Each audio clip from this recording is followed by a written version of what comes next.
Chers élèves, dans cette vidéo, nous allons étudier les différents aspects du régime nazi, qui fut un régime totalitaire en Allemagne entre 1933 et 1945.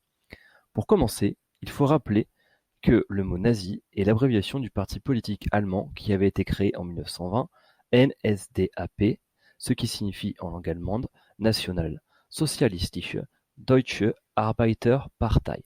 Ce parti fut donc appelé par raccourci le parti nazi, ou bien le parti national-socialiste.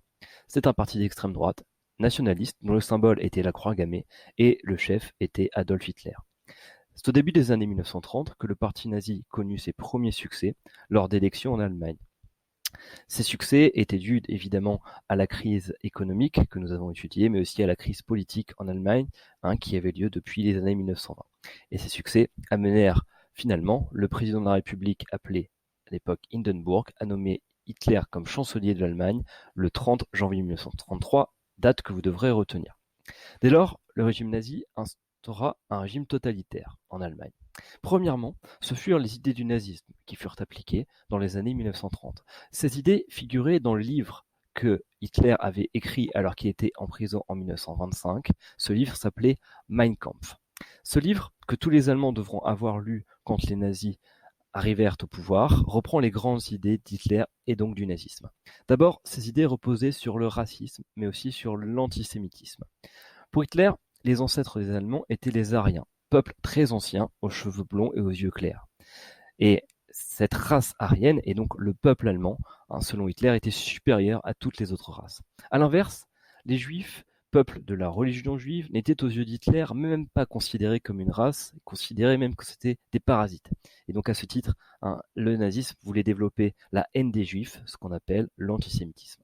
Enfin, dans Mein Kampf, Hitler exposa ses grands projets, notamment celui de reconstituer une grande Allemagne, un Reich, dans laquelle les peuples de langue allemande seraient regroupés dans ce qu'il appelait un espace vital.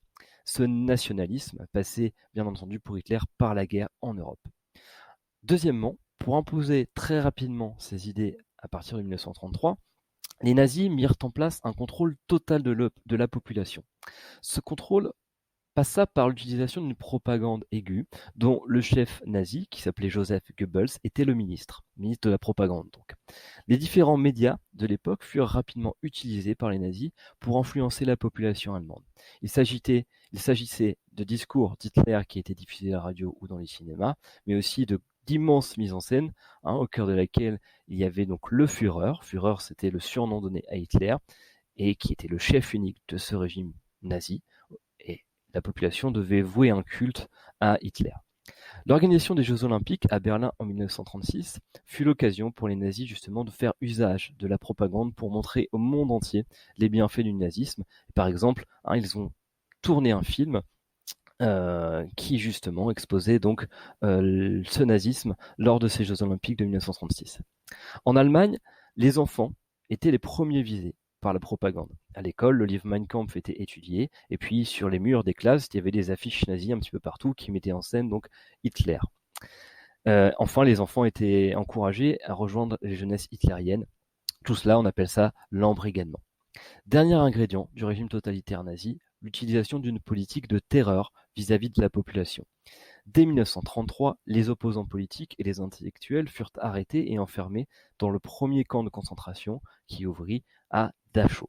D'autres camps ouvriront plus tard, et on y rassemblera donc, les nazis y rassembleront les homosexuels, les juifs allemands et d'autres opposants politiques.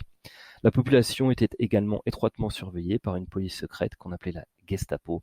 Enfin, le service d'ordre du régime nazi, les SS, qui étaient en uniforme noir et avaient une tête de mort sur leur képi, assuraient cette politique de terreur et de violence en Allemagne.